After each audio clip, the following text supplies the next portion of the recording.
porque al estar disponible el colágeno, pues genera todo el proceso de coagulación. Al realizar el proceso de coagulación es donde se forma el trombo, y dependiendo del diámetro ya donde estemos, pues por hacer una obstrucción total o parcial, y ya lo último que quedaría es que dicho trombo se embolice, libere un pequeño fragmento y termine ocasionando una oclusión de una zona que necesita irrigación, y como en este caso, sería los cardiomiocitos que quedarían en este caso expuestos a esto. Obviamente esto se puede pausar en cualquier célula del cuerpo que tenga irrigación, pero es muy común que se esté en el corazón. Bueno, entonces para iniciar la evaluación del paciente vamos a tener unos objetivos fundamentales. Lo primero va a ser diagnosticar en el menor tiempo posible, idealmente menos de 10 minutos, porque si nos encontramos con un síndrome coronario agudo con elevación del ST, hay que iniciar prontamente el protocolo de revascularización, que va a ser pues de urgencia y va a ser muy específico. El segundo objetivo es detectar patologías no coronarias graves que tengan como alta mortalidad. En este caso podríamos estar hablando de disección aórtica, de tromboembolismo pulmonar y neumotórax, porque también cursan con dolor torácico. El tercer objetivo es reconocer los pacientes con dolor torácico sugestivo con síndrome coronario agudo y electrocardiogramas sin elevación del ST o no diagnóstico, que deben ser remitidos a un servicio de urgencias hospitalario. El cuarto objetivo es identificar pacientes con dolor torácico que no sea de origen coronario, porque estos pueden ser manejados con seguridad en un medio ambulatorio. Como factores de riesgo para el síndrome coronario agudo tenemos modificables y no modificables. Los modificables: hipertensión, diabetes, dislipidemia, tabaquismo. Son los principales que tenemos como modificables. Y los no modificables, pues ya vendrían siendo perdón, el sexo, la historia familiar de antecedentes de cardiopatías, como por ejemplo en hombres que sean menores de 55 años, y en mujeres menores de 65 años. Y pues eso ya no se puede modificar, que haya tenido antecedentes previos de cardiopatía isquémica.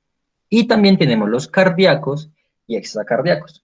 A cardíacos, pues toda patología que afecte como tal ya la actividad eléctrica del corazón, por ejemplo, una taquiarritmia, que afecte su estructura, por ejemplo, valvulopatías o hipertrofias cardíacas. Y también tenemos extracardíacos, factores de riesgo extracardíacos, como por ejemplo las anemias, el hipertiroidismo, trastornos de procesos inflamatorios, todo lo que en últimas me aumente la demanda con respecto al consumo de oxígeno. Bueno, entonces, para nosotros poder abordar al paciente de una manera adecuada, tenemos que iniciar con una buena anamnesis y con una buena exploración física. Para empezar con la parte de la anamnesis, hay que caracterizar ese dolor anginoso. Entonces, primero hay que determinar el tipo de dolor, la localización, la irradiación y su duración. Entonces, generalmente se describe como un dolor que es opresivo, que más o no pesadez y no se va a modificar ni con la presión, ni con la respiración, ni con los movimientos. Puede acompañarse de cortejo vegetativo, esto es cuando se presentan las náuseas, vómito, fatiga o debilidad y sudoración. Generalmente la localización es precordial o retroesternal. Puede estar irradiado a cuello, mandíbula, región interescapular y frecuentemente al brazo izquierdo. La duración es generalmente breve, menos de 10 minutos, pero cuando se habla de síndrome coronario agudo puede ser un poquito más prolongado. Hay que tener en cuenta los factores desencadenantes, por ejemplo, los esfuerzos, el estrés emocional o ambientes fríos.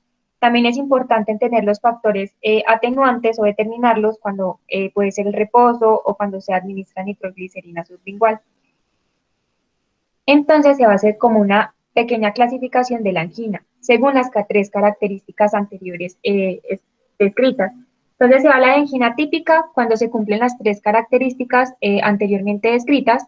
Va a ser angina atípica cuando solo cumple dos de las características y dolor torácico no cardíaco que no va a cumplir ninguna o solo una de las características dichas. Continuando con nuestra anamnesis, hay que tener en cuenta los equivalentes anginosos, que va a ser más que todo en aquellos pacientes diabéticos, mujeres embarazadas o generalmente las mujeres y los ancianos que esta isquemia miocárdica va a tener una presentación atípica. Esta isquemia se va a presentar con disnea, epigastralgia o síncope. Ahora hay que entrar a determinar si esta angina es estable o inestable. Para poder determinar esto, primero tenemos que conocer la clasificación de la angina según la Sociedad Canadiense de Cardiología, la cual hace cuatro clasificaciones. Entonces, la primera clase va a ser la actividad física ordinaria, caminar, subir escaleras, pero esto no va a producir angina. Pero cuando la persona empieza a hacer ejercicios extenuantes, rápidos o prolongados, se va a presentar esta angina.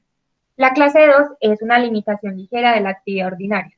Entonces, esta angina va a aparecer cuando la persona está caminando, está subiendo escaleras de forma rápida, está subiendo cuestas, sube escaleras después de las comidas, está en un ambiente frío o mucho viento, o que esté bajo estrés emocional, o durante las primeras horas del día. Bajo circunstancias normales, o sea, que la persona esté caminando un paso normal, que esté subiendo un piso, escaleras, no se va a presentar la angina. La clase 3 ya va a tener una limitación de la actividad física ordinaria. Entonces, la angina va a aparecer cuando se esté caminando 1 o 2 manzanas o simplemente cuando quiera subir escaleras de un piso pues a otro. La clase 4 ya el paciente va a ser incapaz de llevar a cabo sin angina ningún tipo de actividad física. Incluso esta angina puede presentarse en reposo. Una vez conocida esta clasificación, ya podemos entrar a determinar si esta angina es estable o inestable. Inestable va a ser aquella que presente uno de los criterios que ya les voy a decir, y estable pues no va a presentar ninguno. Los criterios serían angina en reposo prolongado sea mayor a 20 minutos. Una angina de reciente comienzo que se esté presentando hace menos de 2 meses y que esté clasificada en la clase 3 que les mencioné anteriormente. La angina acelerada es la que va incrementando, que durante las 4 semanas previas esté aumentando tanto en tiempo, duración, frecuencia, y el umbral disminuye en una persona que tenga angina estable. Y también se va a clasificar en la clase 3 de la clasificación anterior. Y la angina posinfarto, pues es la angina que va a aparecer días siguientes a un infarto de miocardio. También se conoce la angina refractaria, que es aquella que no responde a los nitratos. Continuando, sigue la exploración física. Inicialmente, hay que evaluar los signos vitales como la presión arterial, la frecuencia cardíaca, la frecuencia respiratoria y la saturación de oxígeno.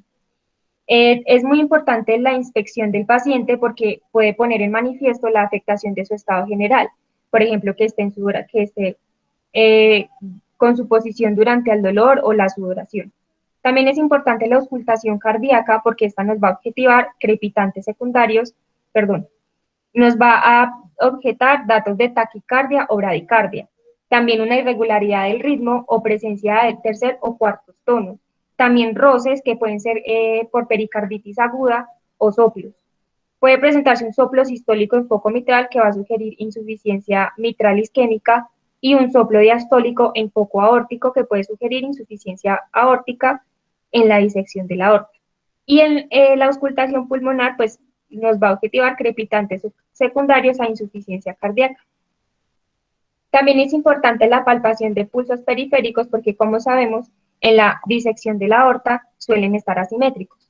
Es importante también evaluar si hay presencia de hipotensión, ingurgitación venosa yugular, hepatomegalia dolorosa, porque esto nos puede ayudar a descartar un infarto agudo de miocardio del ventrículo derecho. Y en este caso va a haber ausencia de crepitantes. Para continuar está la clasificación de Killip. Es una clasificación para el infarto agudo de miocardio con elevación del segmento ST en función a la situación hemodinámica de nuestro paciente. Entonces la clase 1 va a ser el infarto agudo de miocardio no complicado, pero con insuficiencia cardíaca congestiva. La clase 2 es la insuficiencia cardíaca congestiva moderada con crepitantes basales y ritmo de galope por S3. La clase 3 es la insuficiencia cardíaca congestiva grave con crepitantes hasta en campos medios y puede presentarse edema agudo de pulmón. Y la clase 4 es el shock cardiogénico. Injuria miocárdica. Básicamente, injuria miocárdica se define como valores elevados o disminuidos de troponas cardíacas por encima del percentil 99.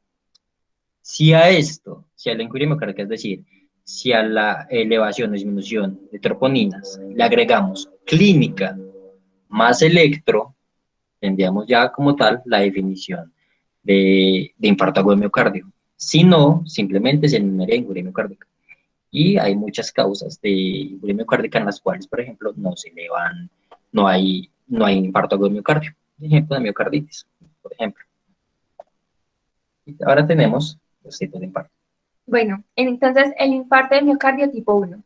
Este se caracteriza por la rotura, ulceración, fisura o erosión de la placa aterosclerótica con un trombo intraluminal resultante en una de las arterias coronarias que conduce a una disminución del flujo sanguíneo del miocardio. Se presentan unos criterios para poder determinar si es infarto agudo de miocardio tipo 1. Estos van a ser que haya una como dijo mi compañero anteriormente, una detección de aumento o disminución de los valores de las troponinas con al menos un valor por encima del percentil 99 y que presente uno de los siguientes criterios. Que hayan síntomas de isquemia miocárdica, que hayan nuevos cambios en el electrocardiograma de isquemia, que se evidencie de imagen una nueva pérdida de miocardio viable y que haya una identificación de un trombo coronario por angiografía, imágenes intracoronarias o por autopsia. El infarto de miocardio tipo 2 es aquel que se produce por la necrosis del miocardio en la que una condición distinta de la inestabilidad de la placa coronaria provoca un desequilibrio entre el suministro y la demanda de oxígeno del miocardio. Generalmente los mecanismos que producen este infarto son la hipotensión, la hipertensión, taquiarritmias, bradiarritmias, la anemia, la hipoxemia y también hay una definición que es por espasmo de la arteria coronaria. Los criterios para diagnosticar este tipo de infarto son iguales al anteriormente dicho, pues que haya nuevos síntomas de isquemia miocárdica, que el electrocardiograma haya cambiado y bueno. El infarto tipo 3 es aquel del paciente que sufre muerte cardíaca y que tiene síntomas sugestivos de isquemia miocárdica.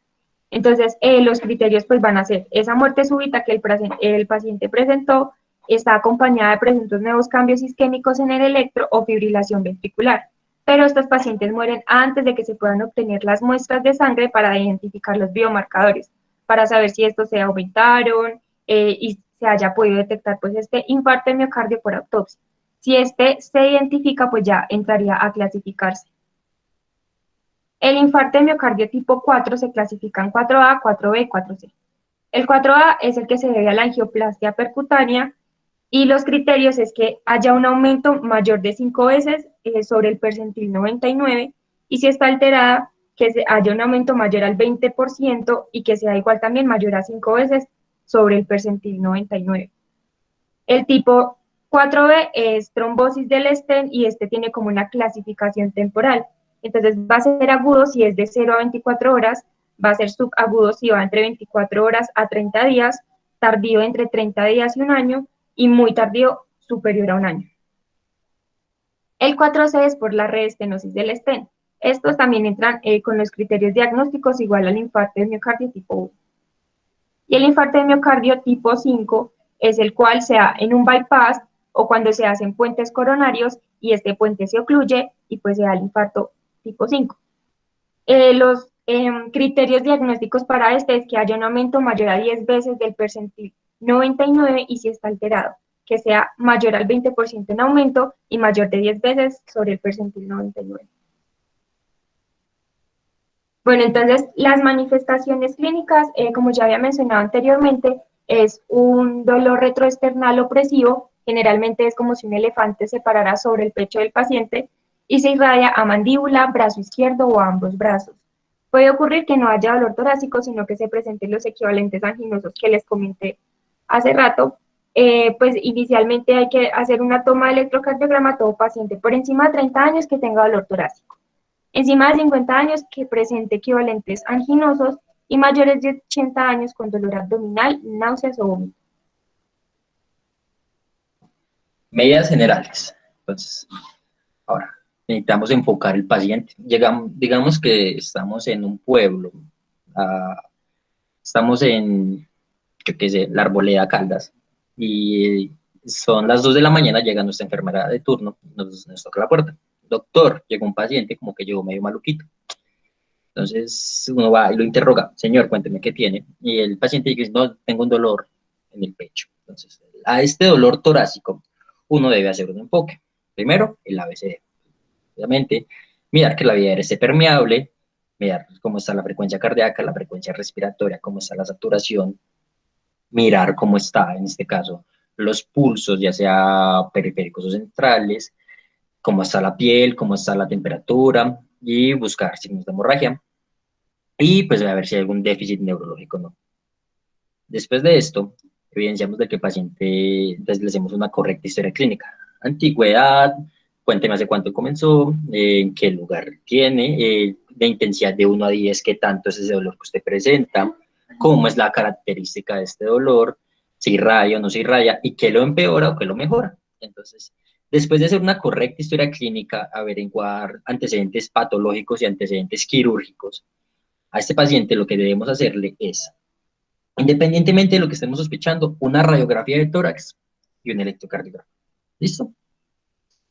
¿Para qué? Para descartar las posibles causas de dolor torácico. Una, obviamente, el síndrome coronario agudo. Otra, un tromboembolismo pulmonar. Un síndrome coronario, un neumotórax, atención, una ruptura esofágica o un taponamiento cardíaco. Con estos dos simples, que eso está en cualquier parte, esto es como un vasito de agua, no se le niega a nadie una radiografía y un electro, así que tenemos la disponibilidad para empezar a sospechar que puede tener nuestro paciente. Entonces, listo. Según nuestra historia clínica realizada, si el señor viene, que ustedes lo ven y está como con un índice de masa corporal como aumentado, ustedes a simple ojo ya lo ven que tiene como si fuese gordito. Ustedes describen ese dolor torácico, opresivo, que se irradia, a brazo, a mandíbula, y le toman un electro.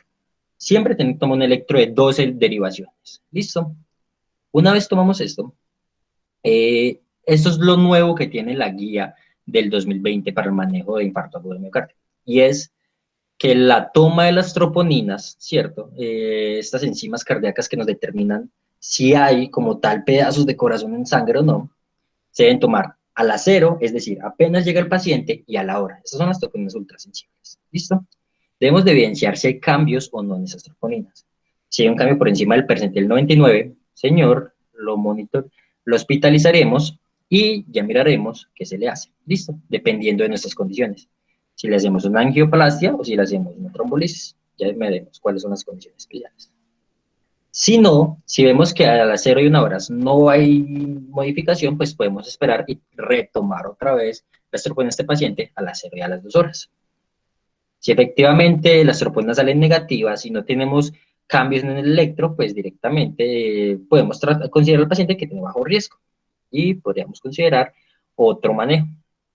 Si no, si efectivamente las troponinas están como entre un balón, como que sí, como que no, pues podemos dejarlo todo el día en observación por 24 horas y evidenciamos a ver cómo está ese paciente. Y si ya directamente hay cambios sugestivos en el electro y hay troponinas, acuérdense que la definición de infarto es elevación o disminución del percentil 99 de las proteínas, más ya sea síntomas, ya sea electro, ya sea imagenológico. Entonces, con esto ya podemos tener como una orientación de si el paciente está o no está infartado. Entonces, ¿cómo hacemos el diagnóstico? Lo ideal, con estos dos tenemos todo, básicamente. Con un electro, recuerden que el 30% de electros pueden ser normales, pero pues si tenemos clínica más troponinas, ya sería como tal un infarto, solo que sería un infarto sin elevación del ST, en algunos casos. ¿Listo? Y las troponinas. ¿Por qué se decidió cambiar a las troponinas que teníamos actualmente? Antes se utilizaba un manejo de troponinas, llega el paciente y a las 3 horas. Ahora, según la nueva guía de la Sociedad Europea, es que hay mayor disponibilidad de troponinas ultrasensibles. Entonces, por esta razón, se escogió que sea al comienzo, apenas llega el paciente, y a la hora de realizar, porque con esto podemos hacer un diagnóstico más precoz del infarto. Entonces, aquí lo que estaba mencionando, como era antes las troponinas convencionales, que uno tenía que tener un tiempo esperado de entre 3 horas para que salieran positivas, o tomar una muestra seriada. Ahora con las troponinas ultrasensibles directamente podemos tener el diagnóstico más rápido. Y en el electro, ¿qué encontraríamos? En el electro tenemos básicamente cuatro opciones. Una, un ritmo normal, no hay alteración. No tenemos alteraciones en el electrocardiograma. Dos, tenemos alteraciones del segmento ST, ya sea supra o infradesniveles. Tres, ya tenemos las ondas Q patológicas. Y cuatro, aquellos patrones especiales que ya vamos a mencionar. Entonces tenemos electro normal.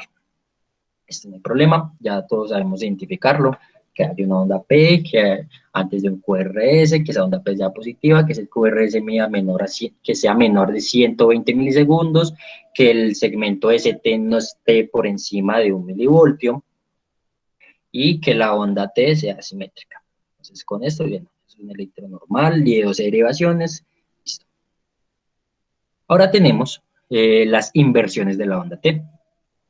Todas estas patologías, tanto aumentos como tanto inversiones de la onda T como supra o infradesniveles, como mínimo tienen que estar, recordemos, más de 2 derivaciones contiguas. Si, por ejemplo, encontramos un aumento solo en ABF, pues esto no nos daría el diagnóstico. Tenemos que tener, recuerden, 2 derivaciones continuas. ¿Listo? Entonces, uno de los posibles diagnósticos que también daría de infarto sería una onda T negativa, como aparece en la imagen. Otro sería las depresiones del segmento ST. Recordemos que las depresiones del segmento, si solo hay depresiones en nuestro electrocardiograma, pues es una depresión, pero si hay tanto supradesniveles como infradesniveles, sería un supradesnivel por las imágenes en espejo. Y esta es la más importante de todas, la que tenemos acá. El diagnóstico clínico, el diagnóstico electrocardiográfico más profundas de elevación del ST. ¿Listo? También tenemos patrones especiales. El patrón de Winter, el signo de Wellens, básicamente son aquí, en este caso, en el patrón de Winter, hay una infradesnivel del ST con una T picuda. Entonces es un patrón especial que también podríamos considerar como posible causa, ya sean las deviaciones de B1 o B6, que también podrían ser consideradas como posible causa de este infarto, ya sea por una oclusión o por una estenosis severa de la arteria descendente anterior. Tenemos el patrón de Wellens, que se subdivide, que son básicamente líneas que son tesis o bifásicas, es decir, tanto positivas como negativas. Tenemos la aparición de la onda U, estos ya son patrones especiales, y algo muy importante, que es que si hizo una evidencia en todas las derivaciones del electrocardiograma, disminución de su voltaje, sí, que es básicamente que no se vea la espiga, esto influye mucho con respecto a la mortalidad, disminuye la mortalidad, aumenta la mortalidad considerablemente en el paciente. Entonces, ¿cómo hacemos el manejo? ¿Cómo llegó nuestro paciente? Le hicimos nuestra correcta historia clínica, le tomamos nuestro electro, nuestras troponinas y efectivamente salieron positivas. Este paciente, ¿qué le vamos a hacer? Tenemos primero el manejo sintomático, ¿listo? Y para el manejo sintomático tenemos una mnemotecnia, que sería BB-MONA, beta bloqueador, más el bloqueador del receptor de ADP, más la estatina, más la morfina, oxígeno, nitroglicerina y por último la aspirina. Pero pues esto ya miraremos punto por punto a quién se le da o a quién no se le da. Tenemos primero el beta bloqueador. Es el único que imparte en mortalidad y se recomienda metoprolol succinato de 12,5 a 25 miligramos. ¿En quién no dar? Kimball de 3 a 4, es decir, que tenga una insuficiencia cardíaca con que sea severa o un bloqueo de alto grado, que esos pacientes le vamos directamente a tumbar el gasto cardíaco, le empeoraríamos la causa, ¿sí? El 1 ya sea por la disminución de la frecuencia cardíaca. ¿A quién más no se le puede dar? A infartos agudos de cara derecha. Eso es otra contraindicación. Pero el resto, común y corriente. Llegó su paciente, ustedes le toman su electro, metoprolol succinato, a menos de que tenga un bloqueo o un Kimball severo. El bloqueador de ADP, tenemos clopidogrel, ticagrelol y prasugrel. ¿Cuál de estos se utiliza? Bueno, la guía recomienda ticagrelol. Ahora, en Colombia no hay. Entonces, ¿cuál utilizamos? Clopidogrel. ¿Listo? Recordemos que esto es para manejo sintomático. ¿Cómo se utiliza? Dosis de carga de 600 miligramos y luego, después, 75 miligramos al día, posterior a esto. y de mantenimiento, perdón. Y excepto si determinamos que va a ser fibrinolisis, no le ponemos 600, sino 300 miligramos de dosis de carga. Que cargue el OL, si alguno de ustedes llega a trabajar en un lugar que lo tengan, sería 180 miligramos de carga y 90 miligramos de mantenimiento. Y por último, tenemos las estatinas. Las estatinas no es por disminución del LDL que se ponen las estatinas, sino por su efecto pleiotrópico, que es disminución del consumo de oxígeno por parte del corazón, que es por respecto principalmente a estabilizar dicha placa, dicho ateroma. Entonces, las estatinas es una adecuada, se recomienda.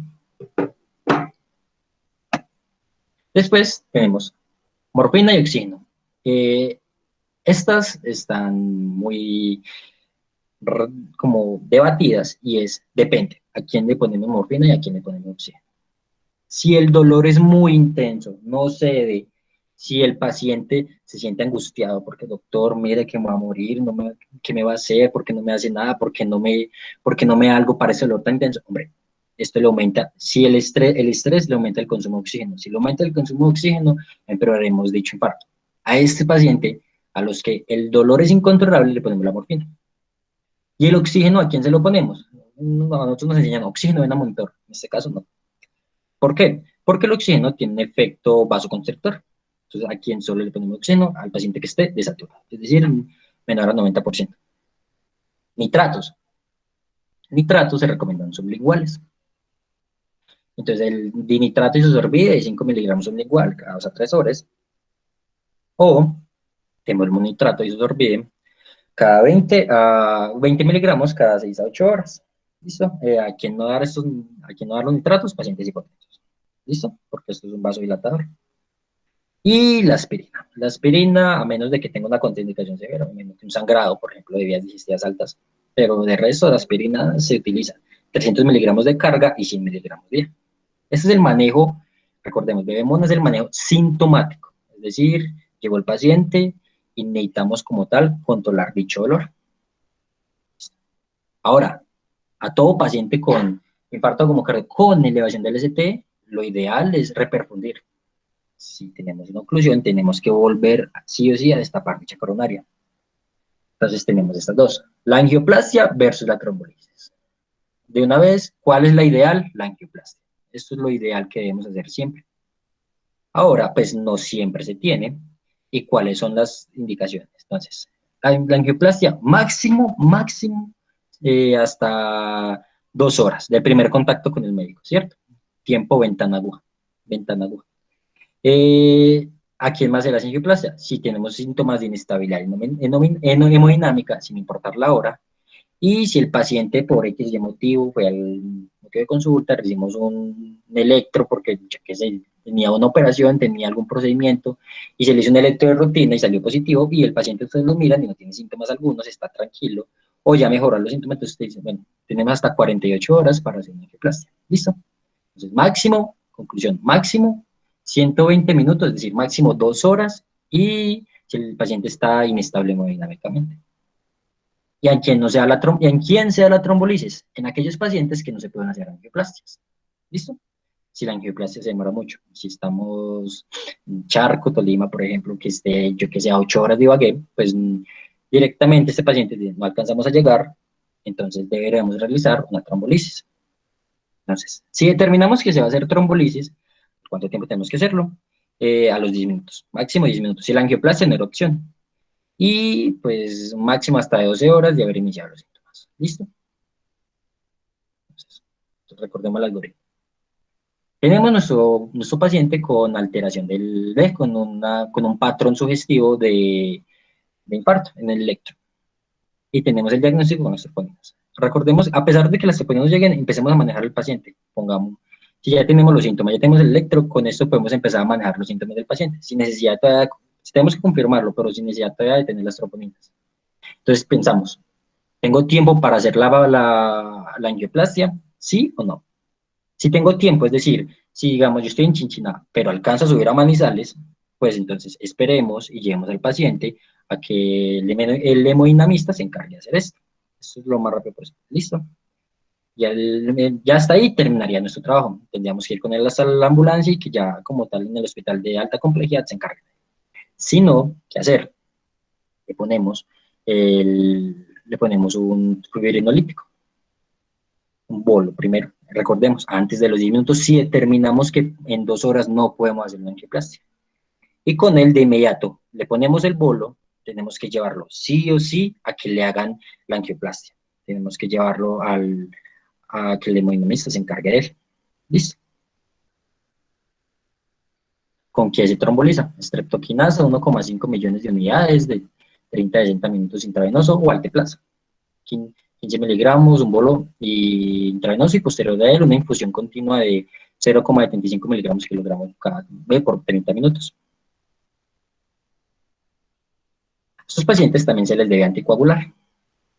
Entonces, a los pacientes con anticoagulación tenemos dos opciones. Ya tenemos las heparinas de bajo peso molecular o las heparinas no fraccionadas. ¿Cuál escogemos? Depende.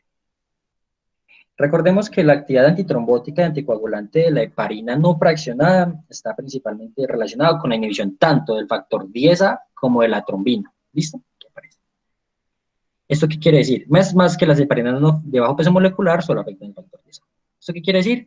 Que básicamente esta es más anticoagulante. Es más, como por así decirlo, más peligrosa. Entonces, con esto sacamos una conclusión. ¿A qué paciente le ponemos heparina no fraccionada? Al paciente que tendrá un procedimiento como menos peligroso, por así decirlo. Es decir, en angioplastia se recomienda la heparina no fraccionada.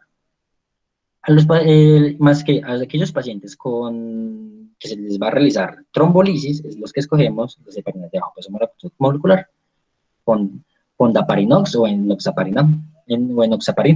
La enoxaparina se pondría en bolo de 300 miligramos si es menor de 70 años. Y luego se pondría una infusión una dosis de 1 miligramo kilogramo, copiamos otra vez si el paciente es menor de 70 años, de 75 años. Y ahí, con respecto a la tasa de filtración glomerular, ya lo dosificamos, si es cada 12 o cada 24 horas. Si está mayor de 30, sería cada 12. Ahora, si el paciente es mayor de 75 años, entonces no se le pondría un bolo, sino que directamente se utilizaría la dosis de 0,75 miligramos kilogramo.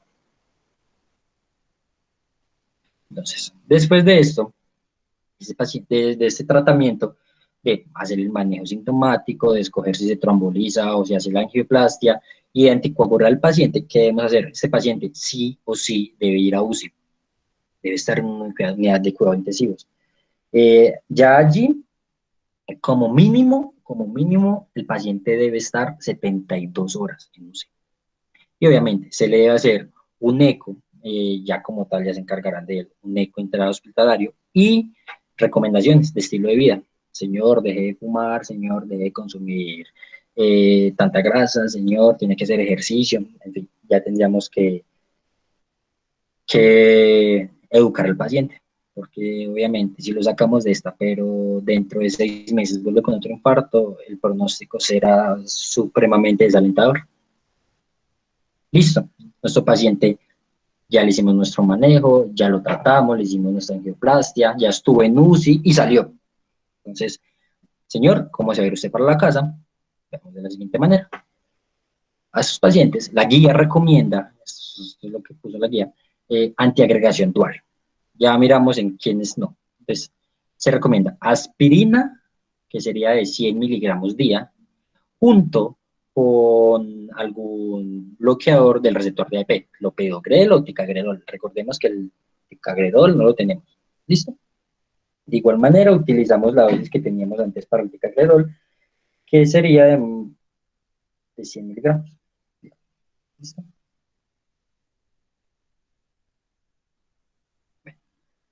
¿A quién, a quién pensamos en... Bueno, este procedimiento de anticoagulación se da por un año. Entonces, si el paciente tiene alto riesgo de sangrado, pues se utilizaría solo por 6 meses, y si el paciente tiene alto riesgo de trombosis, serían por 3 años.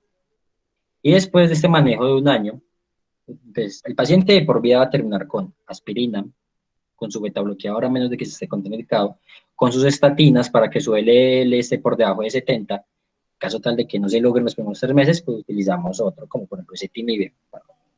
otro hipolipemiante. Si en caso tal del que el paciente tenga una falla cardíaca, que sea diabético o que haya tenido un infarto previo, pues se va con un IECA.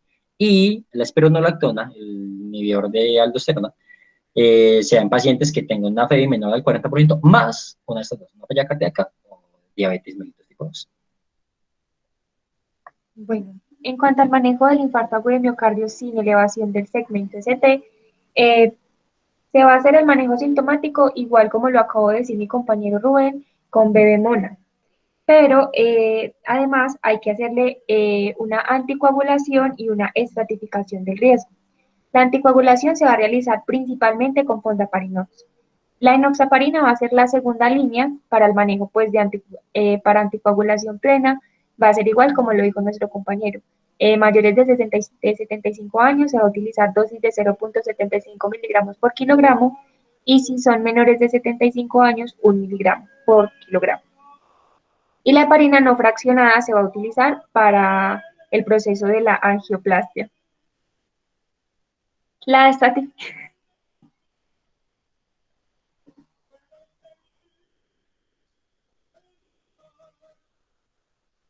Bueno, la estratificación se va a hacer para la probabilidad y para el riesgo.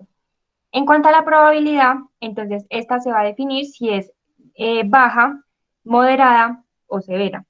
Para la leve, perdón, se va a hacer principalmente con los síntomas y con la clínica del paciente. Entonces, va a ser leve cuando el paciente presenta un dolor torácico como a la palpación y de pronto que esté irradiado a la parte interescapular. En cuanto al electrocardiograma, puede estar normal o puede haber una depresión del ST. Las troponinas de 0 horas a 3 horas van a estar negativas y ahí ya vamos a decir el diagnóstico. Puede ser un diagnóstico que no tenga que ver con algo cardíaco. El riesgo moderado la probabilidad moderada, perdón, ya va a empezar con un dolor que empieza a irradiarse, que es retroesternal y que pueden empezar a haber alteraciones en el electrocardiograma como la depresión del ST. Las troponinas pueden estar negativas o positivas. Nosotros a este paciente lo vamos a observar y después vamos a determinar si es un evento no cardíaco, si es una angina inestable, si tiene que ver con otra cosa cardíaca o si tiene que ver con un infarto agudo de miocardio sin elevación del segmento ST. Ya cuando nosotros hablamos de un paciente con riesgo elevado, es aquel que tiene dolor torácico retroesternal que está irradiado a mandíbula, cuello, hombro derecho, izquierdo o ambos brazos y o que presenta una parada cardíaca. En este caso, el electrocardiograma puede estar con depresión o con elevación del segmento ST, troponinas totalmente positivas, y en este caso, pues ya vamos a determinar si el paciente tiene un diagnóstico de infarto agudo de miocardio con elevación del segmento ST o sin elevación del segmento ST, perdón, o si es otra causa cardíaca. Para estratificar el riesgo, actualmente la nueva guía no utiliza la escala de TIMI, pero pues algunos doctores la siguen recomendando. Entonces, en TIMI va a tener 7 puntos. Entonces, las variables van a ser mayores de 65 años, un punto. Que tenga más de 3 factores de riesgo, como la historia familiar, dislipidemia, hipertensión, diabetes, tabaquismo, esto nos va a dar un punto. Que tenga más de 2 eventos de angina grave en 24 horas, también nos va a dar un punto. Que haya usado ASA 7 días previos, otro punto. Antecedente de enfermedad coronaria, otro punto. Elevación de biomarcadores cardíacos, otro punto. Y cambios del segmento ST mayor o igual a 0,5 milímetros, otro punto. Entonces nosotros vamos a decir que es un riesgo bajo cuando hay de 0 a 2 puntos, un riesgo intermedio cuando hay de 3 a 4 puntos y un riesgo alto cuando hay de 5 a 7 puntos. La otra escala que la guía la recomienda es la escala de Grace. En este caso, se va a hablar de riesgo bajo cuando el puntaje es menor o igual a 108, riesgo intermedio cuando va de 109 a 140 y el riesgo alto es mayor a 140. Con la escala de riesgo de sangrado, tenemos que básicamente determinar por cuánto tiempo vamos a utilizar la terapia antiagregante del paciente o la terapia anticoagulante. Pues si tenemos estas caras, utilizar el score cruzade. Entonces, si básicamente tenemos un riesgo bajo, pues la anticoagulación será por 12 meses, a no ser, como yo decía, si tiene riesgo de trombosis, puede durar hasta 3 años. Si tenemos un riesgo moderado o alto, entonces ya sería por 3 meses. Y si tenemos un riesgo saltado muy alto, sería ya por un mes. Y esto sería con lo mismo, aspirina más clopidogrel. Entonces, en la escala de Timmy de Grace, que nos clasifican al paciente pues en riesgo bajo, intermedio y alto, entonces cuando nosotros nos encontramos con un riesgo bajo, el paciente se le va a hacer algo que no sea invasivo, o sea, simplemente es manejo médico. En el riesgo intermedio ya viene la parte de la angiografía, que debe hacerse en menos de 72 horas. En el riesgo alto es terapia invasiva temprana, que debe hacerse en menos de 24 horas. Y el riesgo muy alto, este ya no tiene que ver con la clasificación de TIMI y de Gray, sino con el estado hemodinámico de nuestro paciente. Entonces a él hay que llevarlo a angiografía en menos de 2 horas. Para el manejo pues, de infarto de miocardio sin elevación del ST se hace una revascularización, al igual que con elevación del ST, se hace pues la angioplastia o también se puede usar el bypass. La angioplastia se va a utilizar en pacientes que tengan estenosis significativa mayor del 70% en uno o dos vasos o estenosis de injertos, y el bypass en pacientes que tengan estenosis del tronco de arteria coronaria mayor al 50%, que tengan enfermedad de 3 vasos o que tengan enfermedad coronaria con un FEBI menor al 50%. Y listo. Por último, queremos hacer un pequeño Kahoot. Ustedes no necesitan descargar la aplicación, simplemente se meten y ya les damos el código.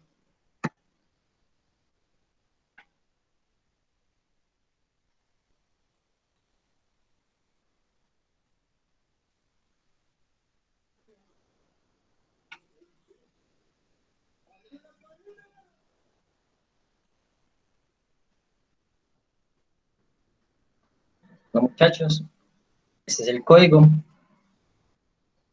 Daremos 3 minutos para que vean.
Listo, muchachos.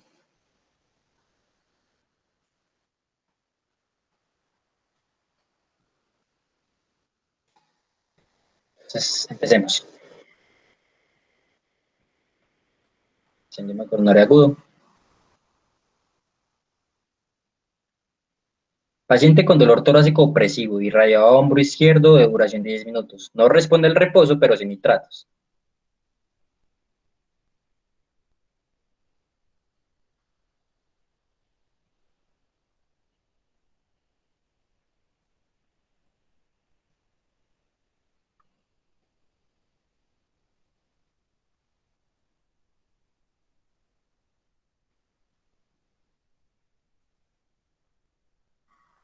Ok, es una angina atípica. ¿Por qué?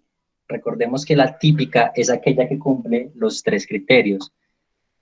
La clínica, que tengo un atenuante y que tengo un desencadenante como tal. Entonces, recordemos que en este caso el paciente pues, duró menos de 10 minutos, pero no responde al reposo. El paciente no responde al reposo y se ha mejorado con un nitrato.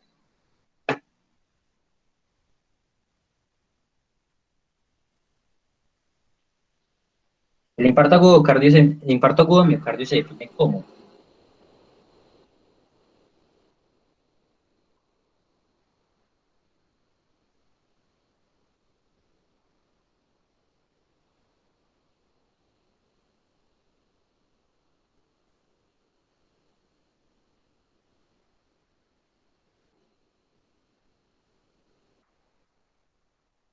¿por qué?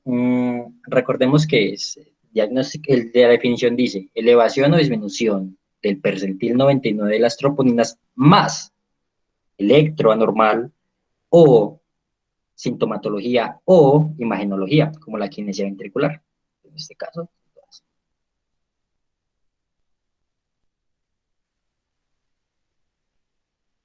¿verdadero o falso? Paciente con indicación de trombólisis se recomienda heparina no fraccionada. Es no fraccionada.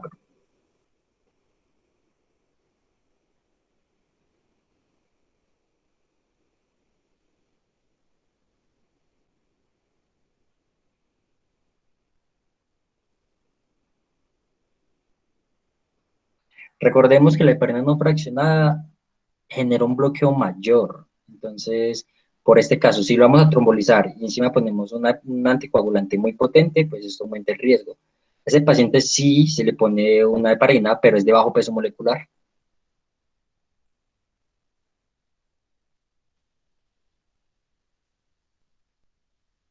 Paciente con angina inestable debe ser monitorizado por 24 horas.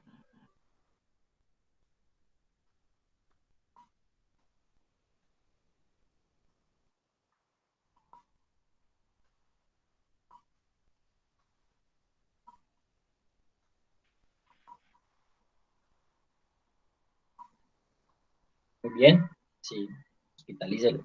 Déjelo ahí por si tiene una reina, por si tiene un cambio en el electro. No pasa nada, pero tienen que dejarlo hospitalizado, tienen que dejarlo monitorizado.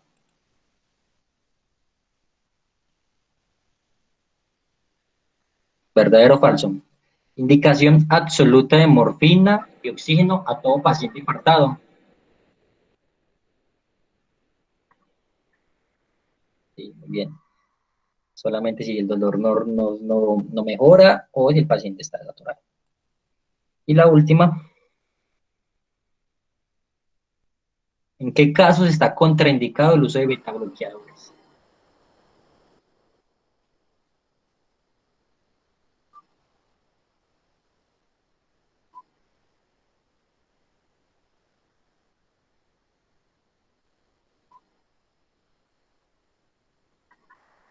Muy bien. Recordemos que el infarto de cara derecha es muy escandaloso, demasiado. Entonces, estos pacientes son los que tienen irritación yugular, alteración de estado de conciencia, están bradicárdicos, están hipotensos y los campos pulmonares están limpios. Es como una triada. Entonces, tenemos ingurgitación, campos pulmonares limpios, más bradicardia. Y a estos pacientes, por nada del mundo, porque le tomamos el gasto, le tenemos que dar beta bloqueador. De resto, ya no sé de que tenga otra contraindicación, es el que recuerden que hoy disminuye mortalidad.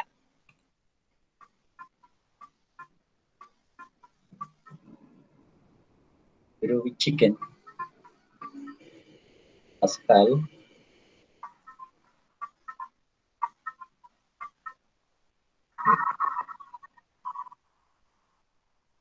chévere,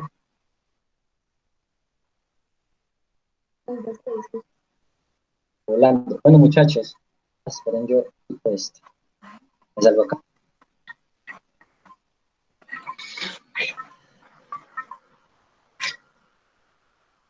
Listo.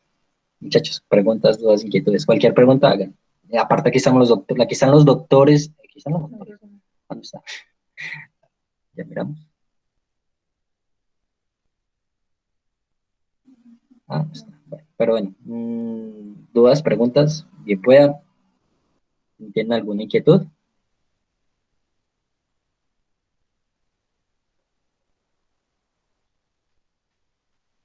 Muchas gracias. Con respecto, ya no están despachando. Con respecto, yo qué sé, al paciente, si necesitan anticoagularlo, no anticoagularlo, alguna duda, alguna inquietud, cuál debe ser el manejo, la abordaje de sus pacientes, ¿no?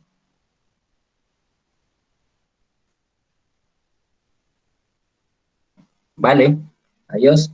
Muchas gracias.